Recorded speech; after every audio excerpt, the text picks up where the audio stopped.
This is how much I'm going to buy. $438.41. So it will be a 2 times 232 gigabytes of RAM, RGB Bro. Not sure it's going to be worth it. An ASIC protector of 2 terabytes of the gaming one. Oops, nope. And a Toshiba N300 Pro, 6 terabytes large size. It's a business NAS, so I'm not sure it's going to work or anything, but hopefully it will be just fine. And also, I'm going to get a Nintendo Wii, but I'm not sure if I want to because I need these first for Nintendo Wii.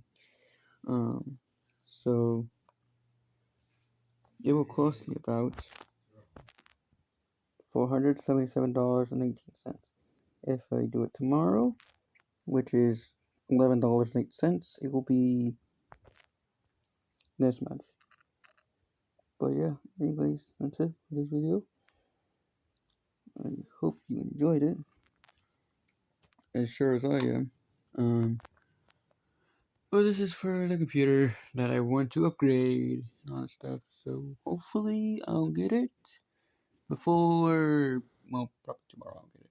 Maybe on Tuesday I'm gonna buy a gift card. It's gonna cost like $500. So on Tuesday I'm gonna get $500.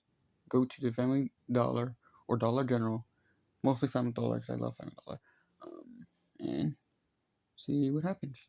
If my computer works fine, works great, works 100% good, then I can just play games all day and possibly record videos and all that stuff.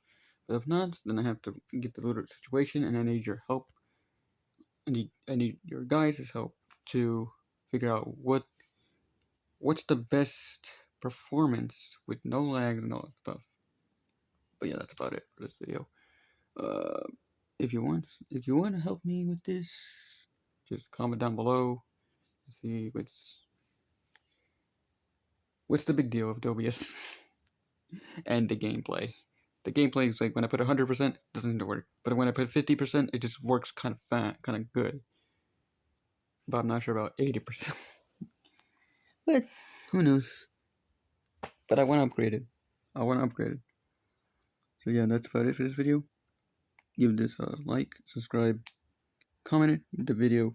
Actually, comment the which I do with the OBS and stuff, or how to upgrade stuff on this motherfucker. But yeah, that's about it. Anyways, bye.